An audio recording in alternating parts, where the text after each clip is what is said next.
Friends, T20 world కప్లో semis మ్యాచెస్లో వర్షం పడే ఛాన్సెస్ ఉన్నాయి. మరి రిజర్వ్ డే ఉందా అంటే ఒక మ్యాచ్కి ఉంది, మరో మ్యాచ్కి లేదు. సెమీఫైనల్స్లో ఫస్ట్ మ్యాచ్ అయిన సౌత్ ఆఫ్రికా వర్సెస్ ఆఫ్ఘనిస్తాన్ మ్యాచ్కి రిజర్వ్ డే అందుబాటులో ఉంది. కానీ ఇండియా వర్సెస్ ఇంగ్లాండ్ మ్యాచ్కి వర్షం వల్ల అంతరాయం కలిగిన రిజర్వ్ డే లేదు. దీంతో అందరికీ ఒక రూల్, టీమిండియాకి మరో రూలా అని ఫ్యాన్స్ అందరూ చర్చించుకుంటున్నారు. ఈ నిబంధన వల్ల టీమిండియాకు ఏమైనా లాభమా, లేక టీమిండియా ఆశలు ఏమన్నా దెబ్బతింటాయా అనేది ఇప్పుడు చూద్దాం. ఆఫ్ఘనిస్తాన్ దక్షిణాఫ్రికా మధ్య ట్రినిడాడ్ వేదికగా Thursday morning Indian standard time ప్రకారం 6 గంటలకు మ్యాచ్ ప్రారంభం అవుతుంది. ఈ మ్యాచ్కి మర్నాడు రిజర్వ్ డే ఉంచారు.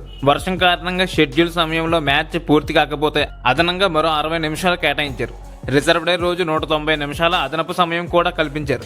కానీ ఇక్కడ ఒక్కసారి టాస్ వేసి జట్టు సభ్యుల వివరాలను తేల్చాక వాటిలో మాత్రం ఎలాంటి మార్పులు చేయడానికి వీల్లేదు. రిజర్వ్ డే రోజు వాటికి కొనసాగింపుగానే ఉంటుంది. మరోసారి టాస్ వేయరు. వాస్తవానికి షెడ్యూల్ రోజునే అవసరమైతే ఓవర్లు కుదించైన మ్యాచ్ను పూర్తి చేయడానికి ప్రయత్నిస్తారు. వర్షం కారణంగా అది కూడా సాధ్యం కాని పక్షంలో రిజర్వ్ డేకు తీసుకువెళ్తారు. అలాంటి సందర్భంలో రిజర్వ్ డేలో కుదించిన ఓవర్ల ప్రకారం ఆడతారా, లేదా పూర్తిగా 20 ఓవర్లకు ఆడతారా అనేది పరిస్థితిని బట్టి నిర్ణయిస్తారు. షెడ్యూల్ రోజునే ఓవర్ల కుదింపు నిర్ణయం జరిగాక ఒక్క బంతి కూడా పడకుండా వర్షం మొదలై మ్యాచ్ మర్నాటికి వాయిదా పడితే మాత్రం కుదించిన ఓవర్లు అమలు కావు. సాధారణంగా 20 ఓవర్లు పూర్తయ్యే వరకు ఆడాల్సి ఉంటుంది.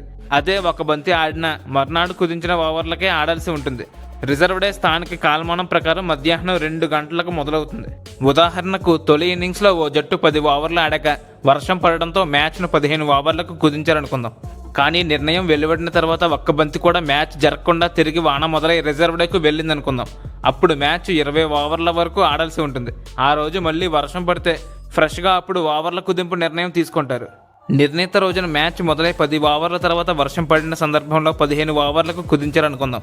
ఆ తర్వాత మైదానంలో 1 ఓవర్ ఆడాక వానపడి మ్యాచ్ రిజర్వ్ డేకు వెళ్ళినప్పుడు కుదించిన 15 ఓవర్లకు ఆడాల్సిందే. మళ్ళీ వర్షం జల్లులు మొదలైతే అంపైర్లు చర్చించి మరింతగా కుదించవచ్చు. ఈ రోజు అదనపు సమయం 190 నిమిషాలు ఉంటుంది. వాస్తవానికి మ్యాచ్ రిజల్ట్ తేలాలంటే డిఎల్ఎస్ పద్ధతి ప్రకారం రెండో ఇన్నింగ్స్లో బ్యాటింగ్ చేస్తున్న టీం కనీసం 5 ఓవర్లు ఆడాలి. అది ఎక్కడ? గ్రూప్ అండ్ సూపర్ 8 స్టేజెస్లో. కానీ ఇప్పుడు సెమీఫైనల్ మ్యాచెస్. ఈ సెమీస్ అండ్ ఫైనల్స్లో కనీసం 10 ఓవర్లు ఆడాల్సి ఉంటుంది. అసలు వర్షం కారణంగా మ్యాచ్ జరగకపోతే అధిక ర్యాంక్ జట్టు ఫైనల్స్కి వెళ్తుంది. అంటే ఈ రకంగా చూస్తే దక్షిణాఫ్రికా తుదిబోరుకి వెళ్లే అవకాశాలు ఉన్నాయి. అంటే ఫైనల్స్కి వెళ్లే అవకాశం ఉంటుంది. అదే గ్రూప్ 1లో అయితే భారత్కు ఆ అవకాశాలు ఉంటాయి. ఫైనల్స్ కూడా వర్షం కారణంగా రద్దయితే సంయుక్త విజేతలుగా ప్రకటిస్తారు.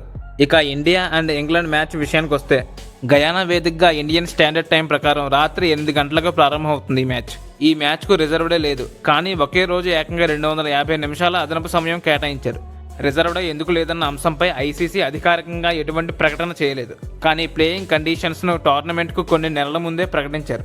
అసలు ఐసీసీ అప్పుడు ఏం చెప్పిందంటే, టీమిండియా ఒకవేళ సెమీస్కు చేరితే సూపర్ 8 స్టాండింగ్స్తో సంబంధం లేకుండా ఆ జట్టు గయానాలో ఆడుతుందని అప్పట్లోనే తేల్చారు. ఎందుకంటే ఐసీసీకి డబ్బులు కావాలంటే ప్రేక్షకులు వీక్షించాలి.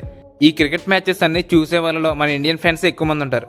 దీన్ని బట్టి చూసుకుంటే అసలు మీరు ఇప్పటిదాకా గమనించారో లేదో, ఈ వరల్డ్ కప్లో టీమిండియా మ్యాచెస్ అన్ని రాత్రి మాటలు జరిగాయి. అంటే ఐఎస్టీ ప్రకారం రాత్రి 8 గంటలకు మొదలవుతున్నాయి. మన ఇండియాలో అధిక శాతం జనాభా రాత్రి మాటలే ఖాళీగా ఉంటారు. అప్పుడు క్రికెట్ ఫ్యాన్స్ అంతా ఈ వరల్డ్ కప్ను చూడడానికి వీలుగా ఉంటుందని చెప్పి ఐసీసీ నిబంధన తీసుకొచ్చింది. మనకు రిజర్వ్ డే లేకపోవడానికి సమయమే, అంటే టైమే ప్రధాన కారణం. తొలి సెమీస్ దక్షిణాఫ్రికా ఆఫ్ఘన్ మధ్య స్థానిక కాలమానం ప్రకారం జూన్ 26 రాత్రి 8:30కి మొదలవుతుంది. అంటే భారత కాలమానం ప్రకారం ఐఎస్టీ ప్రకారం జూన్ 27న ఉదయం 6 గంటలకు మొదలవుతుంది. ఇక రెండో సెమీస్ ఇంగ్లాండ్ భారత్ మధ్య లోకల్ టైం ప్రకారం జూన్ 27న ఉదయం 10:30కి మొదలవుతుంది. ఇక దీన్ని మన కాలమానంలో చూసుకుంటే జూన్ 27న రాత్రి 8 గంటలకు మొదలవుతుంది. విండీస్ టైం ప్రకారం జూన్ 29న ఉదయం 10:30 గంటలకు ఫైనల్స్ మొదలవుతాయి. అంటే రెండో సెమీస్కు రిజర్వ్ డే కేటాయిస్తే ఫైనల్స్ ఆడడానికి అందులోని విజేత జట్టుకు కనీసం 24 గంటల సమయం కూడా ఉండదన్నమాట. ఈ కారణంతోనే మన ఇండియా మ్యాచ్కు ఈ రిజర్వ్ డే ఎత్తేశారు. సో ఈ రిజర్వ్ డే బదులు ఒకే రోజు అదనంగా 250 నిమిషాలు ఎక్స్ట్రా కేటాయించారు.